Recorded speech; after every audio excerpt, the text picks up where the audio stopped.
Good morning. 11th class कल हमने chapter 4 animal kingdom start किया था और एट फर्स्ट हम डिस्कस कर रहे हैं कि what are the basis of animal classification. Animals को क्लासिफाई करने के क्या क्या बेस है, ठीक है। तो एक तो मैंने आपको बताया था लेवल ऑफ ऑर्गेनाइजेशन, सेकंड मैंने आपको बताया था कि बॉडी प्लान कैसा है, ठीक है। तो मैंने 3 बताए थे, सेल एग्रीगेट बॉडी प्लान, ठीक है, blind sac body plan and tube within tube body plan. Okay, चलिए नेक्स्ट हम लेते हैं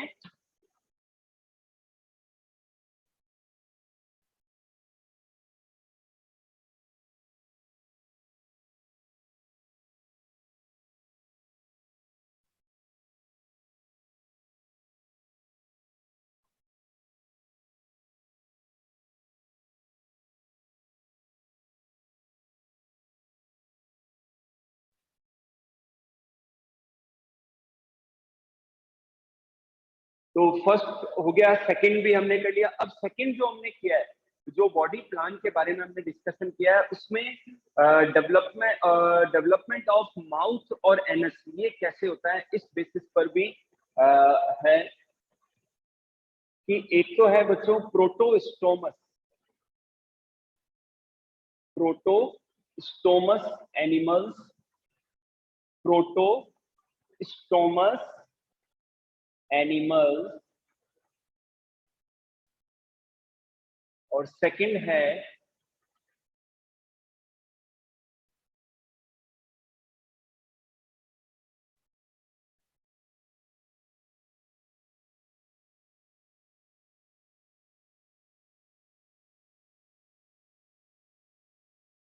प्रोटोस्टोमस एनिमल्स एंड सेकंड है ड्यूटेरोस्टोमस एनिमल्स, ठीक है। तो बच्चों अब आप ध्यान से सुनना, प्रोटोस्टोमस एनिमल एंड ड्यूटेरोस्टोमस एनिमल, ध्यान से सुनना कि जब एनिमल्स में एम्ब्रियो का डेवलपमेंट होता है, जब एनिमल्स में एम्ब्रियो का डेवलपमेंट होता है, तो प्रोटोस्टोमस जो एनिमल है वो हैं जिनमें एम्ब्रियो के ब्लास्टोपोर से माउथ का डेवलपमेंट होता है। किसका? ब्लास्टोपोर से माउथ का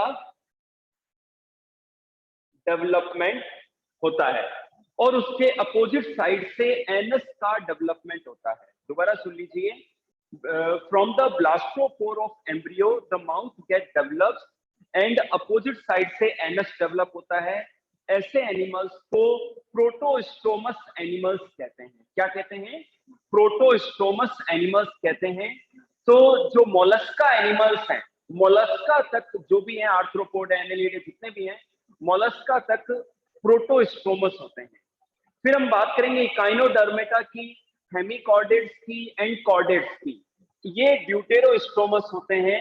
इनमें एम्ब्रियो के ब्लास्टोपोर से एनस का डेवलपमेंट होता है और अपोजिट साइड से माउथ का डेवलपमेंट होता है। ओके बच्चों, तो ऐसे एनिमल्स को हम क्या कहते हैं? ड्यूटेरोस्टोमस एनिमल्स कहते हैं, और ऐसे ग्रुप को ड्यूटेरोस्टोमिया कहते हैं, और प्रोटोस्टोमस एनिमल्स के ग्रुप को प्रोटोस्टोमिया कहते हैं।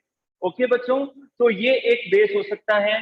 प्रोटोस्टोमस एनिमल्स हैं मोलस्का तक के एनिमल्स, और जो ड्यूटेरोस्टोमस एनिमल्स हैं ये हैं, ड्यूटेरोस्टोमस जो एनिमल्स हैं ये echinoderms, hemichordates and chordates. Understood? चलिए बच्चों, अब हम लेते हैं नेक्स्ट, जो थर्ड बेस है वो है सिमेट्री। आराम से करेंगे बच्चों इस टॉपिक को, क्योंकि ये बहुत ही इंपॉर्टेंट टॉपिक है। इसको समझने से टॉपिक आपको और बेहतर क्लियर होंगे। नेक्स्ट लेते हैं सिमेट्री।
हाँ जी बच्चों, ध्यान से देखिए। अब हम बात करते हैं सिमेट्री।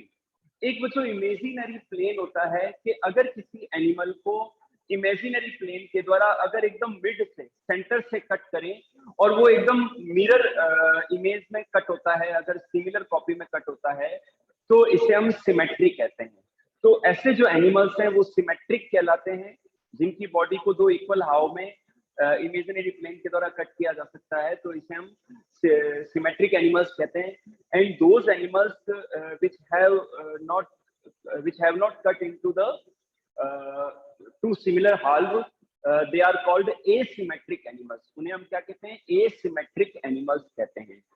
तो यहाँ पर बच्चों जो सिमेट्री है, जो सिमेट्रिक एनिमल्स हैं, उनमें सिमेट्री 3 टाइप की होती है: spherical symmetry, radial symmetry and bilateral symmetry. Spherical symmetry, radial symmetry and bilateral symmetry. अब स्फेरिकल सिमेट्री क्या है?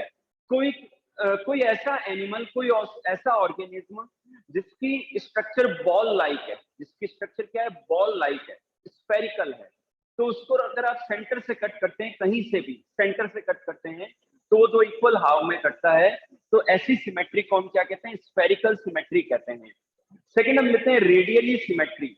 रेडियल सिमेट्री क्या है कि कोई एनिमल अगर सिलेंड्रिकल है, कोई अगर एनिमल सिलेंड्रिकल है, सिलेंडर के फॉर्म में है उसकी बॉडी, और उसको हम इलोंगेटेड रेडियली अगर सेंटर से कट करते हैं, किसी भी डायरेक्शन से, किसी भी प्लेन से, सेंटर से होना चाहिए, और वो दो इक्वल सिमिलर पार्ट में डिवाइड होता है, तो इसे हम कहते हैं रेडियल सिमेट्री। इसे हम क्या कहते हैं?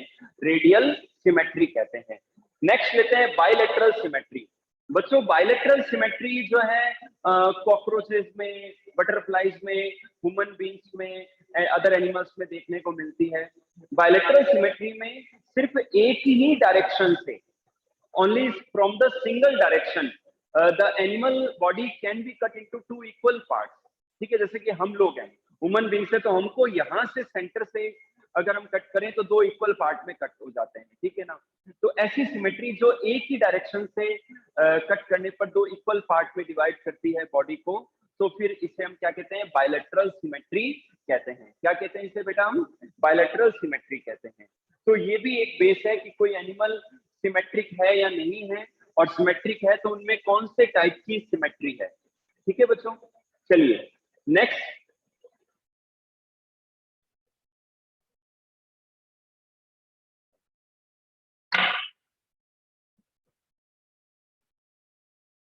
फोर्थ जो है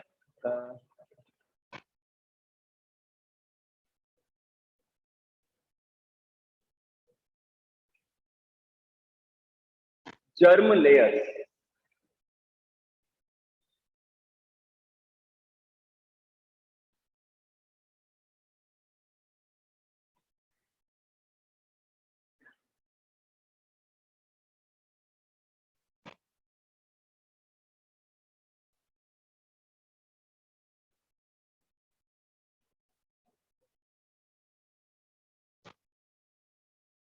बेटा नेक्स्ट टॉपिक है, नेक्स्ट जो बेस है क्लासिफिकेशन का, that is the germ layers, diploblastic animals and triploblastic animals.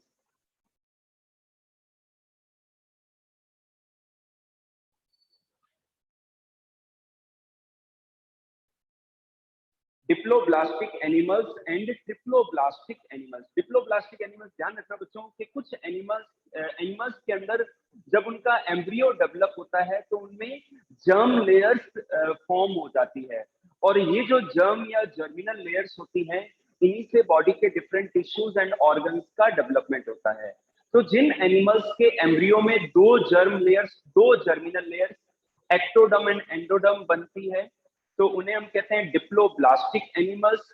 And those animals in their embryo forms the 3 germinal layers, they are called triploblastic animals। तो triploblastic animal में ectoderm, mesoderm and endoderm, ectoderm, mesoderm and endoderm. Okay बच्चों, तो ये है। तो जो Porifera है, Coelenterata है, ठीक है ना, ये सब क्या है? टीनोफोरा है, ये सब डिप्लोब्लास्टिक एनिमल्स के ग्रुप हैं। प्लेटी हेलमिन्थिस से लेकर बाकी बाद के जितने भी ग्रुप्स हैं वो सारे ट्रिप्लोब्लास्टिक हैं। वो सब क्या हैं? ट्रिप्लोब्लास्टिक है।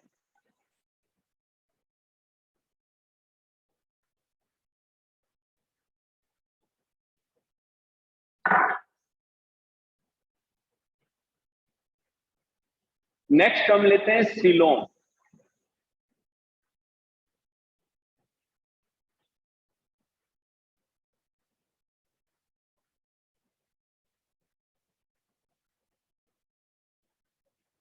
इसमें बच्चों मैं डायग्राम भी बनाऊंगा, आप चाहें तो साथ में बना लें, फिर इसको एक्सप्लेन करता हूं मैं।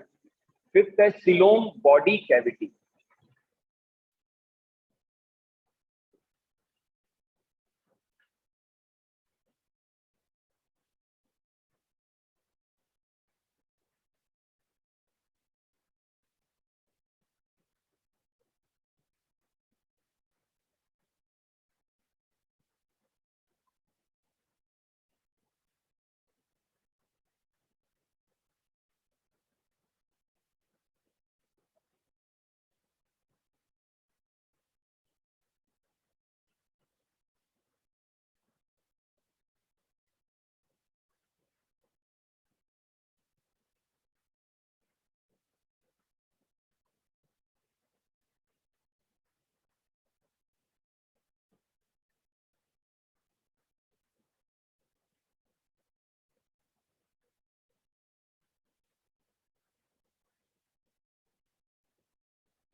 11th class, look at the board.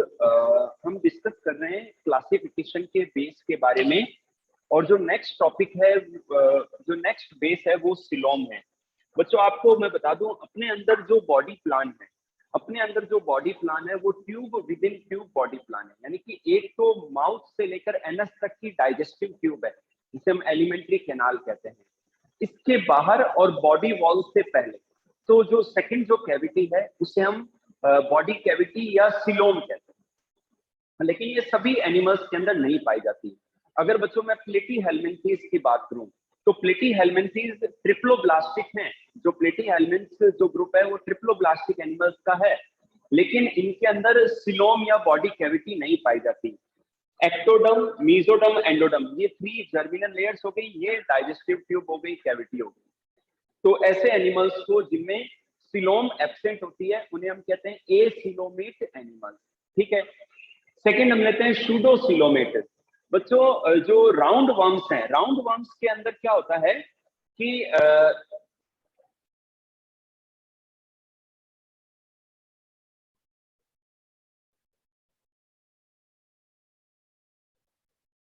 Round worms के अंदर बच्चों ये जैसे कि एक्टोडर्म है, ये मेसोडर्म है, ये एंडोडर्म है। तो यहाँ पर जो सिलोम है वो कंप्लीटली डेवलप नहीं है। ठीक है ना। जनरली जिन एनिमल्स के अंदर सिलोम या बॉडी कैविटी पाई जाती है तो वो मीजोडर्मल जो एपिथेलियल लेयर है उससे सराउंडेड होती है, जिसे इनवर्टिब्रेट्स में मीजोथीलियम कहते हैं और वर्टिब्रेट एनिमल्स में पेरिटोनियम कहते हैं। लेकिन जो राउंड वर्म्स हैं, एस्के एल्मेंथी जो ग्रुप है, इसके एनिमल्स में मीजोडर्म कंप्लीटली डेवलप नहीं है, और यहाँ पर सिलोम कंप्लीटली डेवलप नहीं है, और जो सिलोम है वहां पर मीजोडर्म ऐसे पाउचेस के फॉर्म में है। तो ऐसे एनिमल्स जिनमें coelom is not completely developed, they those animals are called pseudocoelomate animals. उन्हें हम क्या कहते हैं?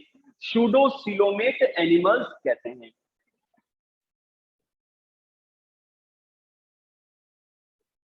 ठीक है बच्चों, अब हम बात करते हैं, ठीक है, राउंड वर्म, एस्के एल्मेंथीज इनका एग्जांपल हो गया। नेक्स्ट लेते हैं हम सिलोमेट एनिमल्स। बच्चों अब मैं बात करूंगा एनेलिड्स की, फिर annelid, arthropoda, mollusca, echinodermata, hemichordate, chordate, इन सब की मैं बात करूंगा। ये सभी group from annelida to chordata, all these are the coelomate animal groups. ठीक है ना। सिलोमेट एनिमल्स, इनमें क्या होता है कि ये एक्टोडर्म है, ये मेसोडर्म है और ये एंडोडर्म है। ठीक है। ये बॉडी डाइजेस्टिव कैविटी हो गई, और यहाँ पर जो मेसोडर्म थी इसके स्प्लिट होने से, इसके स्प्लिट होने से क्या बन गई, यहाँ एक बॉडी कैविटी बन गई जिसे हम सिलोम कहते हैं। तो मीजोडर्म के स्प्लिट होने से, मीजोडर्म के स्प्लिट होने से जो सिलोम बनती है उसे हम कहते हैं साइजोसिलोम। क्या कहते हैं? साइजोसिलोम कहते हैं। ओके बच्चों, मेसोडर्म के स्प्लिट होने से जो सिलोम या बॉडी कैविटी फॉर्म होती है दैट इज कॉल्ड साइजोसिलोम। इसे हम क्या कहते हैं? साइजोसिलोम कहते हैं।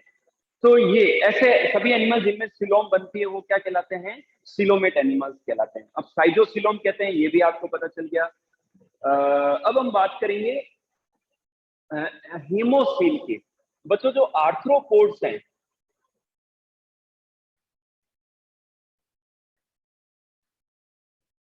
अच्छा, ऐसी जो मेसोडर्म के स्प्लिट होने से जो सिलोम बनती है उन्हें हम साइजोसिलोम कहते हैं, एंड ऐसे एनिमल्स को साइजोसील एनिमल्स कहते हैं। अब मैं बात करूंगा आर्थ्रोपोड्स की। आर्थ्रोपोड्स के अंदर जो सिलोम है वो बहुत ही रिड्यूस होती है, और वहां पर ब्लड जो है, कलरलेस ब्लड है, वो फिल्ड रहता है, और जो विसरल ऑर्गन्स हैं वो ब्लड के अंदर डूबे रहते हैं। तो ऐसी सिलोम को हम क्या कहते हैं? हीमोसील कहते हैं। क्या कहते हैं? हीमोसील कहते हैं, जिसमें ब्लड फिल्ड रहता है। ठीक है बच्चों, ये होगी बात। एक और है बच्चों एंटेरोसील। एंटेरोसिलोम या एंटेरोसील एनिमल्स क्या है? जो एंटेरोसिलोम कहते हैं बच्चों, एंटेरोसिलोम कहते हैं इकाइनोडर्म को। ठीक है, इकाइनोडर्म जो एनिमल्स हैं उनके सिलोम को, क्योंकि उनके अंदर जो सिलोम बनती है, जो इंटेस्टाइनल उनका पार्ट है, वो जो पिंच ऑफ हो जाता है बाहर की ओर, तो उससे जो कैविटी बनती है उसे हम क्या कहते हैं? एंटेरोसिलोम कहते हैं। और ऐसे एनिमल्स को एंटेरोसील एनिमल्स कहते हैं। क्या कहते हैं? एंटेरोसील एनिमल्स कहते हैं। ओके बच्चों, चलिए, तो ये जो पार्ट था ये सीलोम का था, ये भी एक बेस है, ठीक है। चलिए,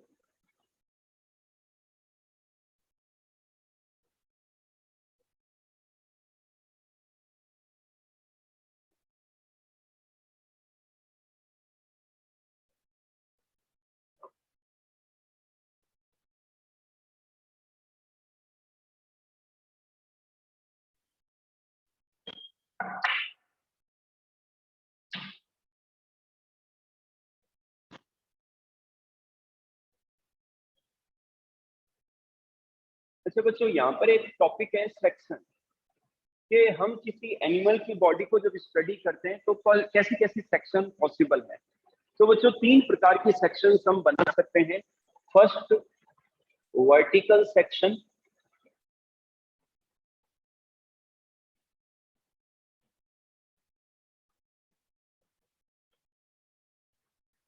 vertical section. Second, transverse section.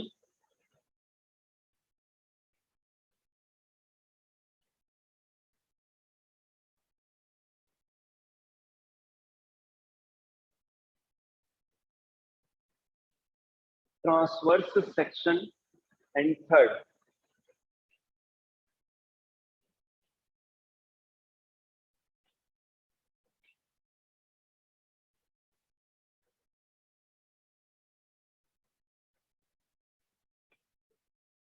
Horizontal section. अब ध्यान से देखिए, सपोज करो बच्चों, चलो अपन डेस्टल से कर लेते हैं। वर्टिकल सेक्शन क्या है? मान लो कोई एनिमल बॉडी है, वो इस तरीके से है, ठीक है ना। इस एनिमल बॉडी को, इस एनिमल बॉडी को अगर हम यूं कट करते हैं, ठीक है, इस एनिमल बॉडी को अगर हम एकदम मिड से लॉन्गिट्यूडिनली कट करते हैं, तो इसे हम क्या कहते हैं? वर्टिकल सेक्शन कहते हैं। क्या कहते हैं? वर्टिकल सेक्शन या सैजिटल सेक्शन कहते हैं। अगर इस एनिमल की बॉडी को, अगर इस एनिमल की बॉडी को हम यूं, ठीक है ना, अगर यूं कट करते हैं तो इसे हम ट्रांसवर्स सेक्शन कहते हैं।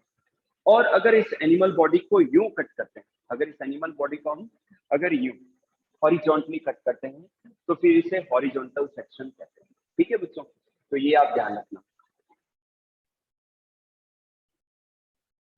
चलिए, नेक्स्ट टॉपिक है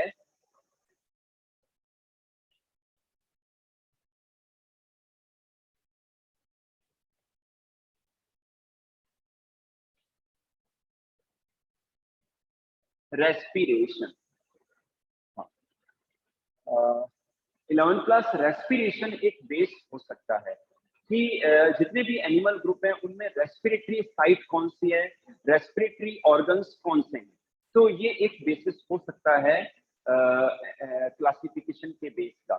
जैसे कि अगर मैं सिलेंट्रेट की बात करूं, है ना, तो इनके अंदर क्या होता है? बॉडी सरफेस से रेस्पिरेशन होता है, गैसियस एक्सचेंज होता है, तो वहां पर बॉडी सरफेस रेस्पिरेशन पाया जाता है। ठीक है, इसी तरीके से जो प्लेटी हेलमिंथीज हैं, एसके हेलमिंथीज हैं, इन सब में बॉडी सरफेस रेस्पिरेशन पाया जाता है। फिर हम आ जाते हैं एनिलीड्स के अंदर। एनिलीड्स के अंदर स्किन जो है मॉइस्ट होती है, वहां से गैसेस का डिफ्यूजन होता है। तो ऐसे रेस्पिरेशन को कहते हैं क्यूटेनियस रेस्पिरेशन। मॉइस्ट स्किन के ऊपर डिफ्यूजन के द्वारा जो रेस्पिरेशन होता है उसे हम कहते हैं क्यूटेनियस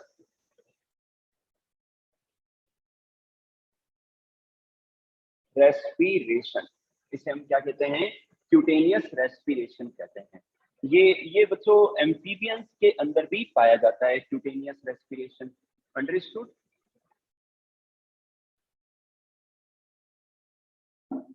ठीक है, तो ये क्यूटेनियस रेस्पिरेशन एनिलीड्स के अंदर और एम्फीबियंस के अंदर भी पाया जाता है। अगर मैं आर्थ्रोपोड्स की बात करूं तो आर्थ्रोपोड्स के अंदर रेस्पिरेटरी ट्यूब्स पाई जाती है, जिन्हें हम ट्रेकिया कहते हैं, और स्पाइरेकल्स पोर्स हैं जहां से गैसेस की एंट्री होती है। तो ट्रेकिया एंड स्पाइरेकल्स के द्वारा रेस्पिरेशन होता है। ठीक है बच्चों, अगर मैं और हायर एनिमल्स की बात करूं तो इनके अंदर लंग्स पाया जाता है। ठीक है ना, जो हायर एनिमल्स हैं इनके अंदर लंग्स पाए जाते हैं। तो लंग्स के थ्रू जो रेस्पिरेशन होता है उन्हें हम पल्मोनरी रेस्पिरेशन कहते हैं। ठीक है, पल्मोनरी रेस्पिरेशन कहते हैं। जो एम्फीबियंस हैं या फिर जो मछली ग्रुप है, फिशेस ग्रुप है, फिशेस हैं, इनके अंदर गिल्स के द्वारा रेस्पिरेशन पॉसिबल होता है, तो उसे हम ब्रैंकियल रेस्पिरेशन कहते हैं। क्या कहते हैं? गिल्स के द्वारा जो रेस्पिरेशन होता है ब्रैंकियल रेस्पिरेशन कहते हैं। तो ये भी क्या है, बेस हो सकते हैं क्लासिफिकेशन के कि उनमें रेस्पिरेशन का क्या मोड है। नेक्स्ट,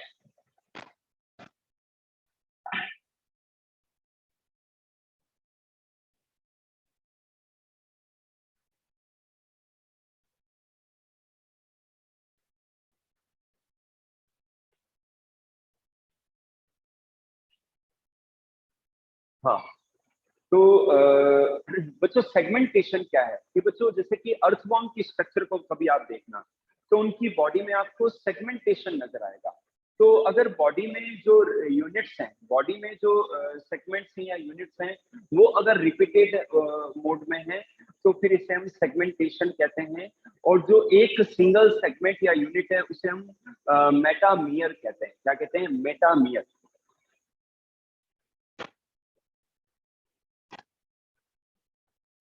मेटामियर कहते हैं। और इस तरीके के सेगमेंटेशन को मेटामेरिक सेगमेंटेशन कहते हैं। क्या कहते हैं? मेटामेरिक सेगमेंटेशन कहते हैं। ओके बच्चों, लेकिन जो हायर एनिमल्स ग्रुप है उनकी बॉडी में एक्सटर्नली सेगमेंटेशन नहीं पाया जाता, इंटरनली सेगमेंटेशन पाया जाता है। अगर मैं ह्यूमन बीइंग की बात करूं तो हमारी रीढ़ की हड्डी, हमारी वर्टिब्रा के अंदर सेगमेंटेशन होता है, हमारी रिब्स के अंदर सेगमेंटेशन होता है, तो इंटरनल सेगमेंटेशन ऑब्जर्व किया जाता है। तो कोई एनिमल की बॉडी सेगमेंटेड है या नहीं है, सेगमेंटेड और नॉन सेगमेंटेड, तो ये एक बेस हो सकता है। इसी तरीके से बच्चों मैं टैपवर्म्स की बात करूं, अगर प्लेटी हेलमिंथीज की बात करूं, टैपवर्म्स की अगर मैं बात करूं तो उनके अंदर क्या है कि स्पेशल टाइप की जो यूनिट्स हैं वो होती है जिन्हें हम प्रोग्लॉटिड्स कहते हैं। सेगमेंटेड यूनिट्स होती है जिन्हें हम प्रोग्लॉटिड्स कहते हैं।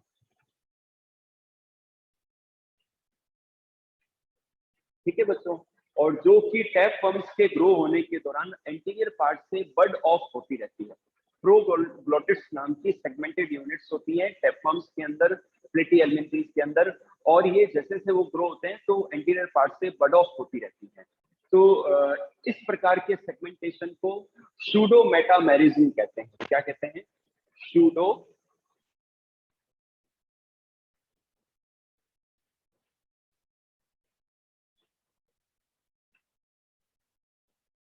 ठीक है बच्चों, सूडो मेटामेरिज्म कहते हैं। ठीक है, तो ये एक बेस, तो सेगमेंटेशन भी बच्चों एक बेस हो सकता है। ठीक है, तो 11th क्लास आज इतना ही, रिमेनिंग पार्ट अपन कल की क्लास में करेंगे। अगर आपको कुछ डाउट्स हैं तो पूछ लें। कम से कम मैं आपको 19 या 20 बेसिस कराऊंगा जिससे आपका बेस स्ट्रॉन्ग हो एनिमल किंगडम के लिए, और फिर आगे के जो एनिमल फाइला है वो बहुत ही इजीली आपको समझ में आएंगे। बच्चों अगर कोई डाउट्स है तो हैंड रेज करते हैं। अच्छा।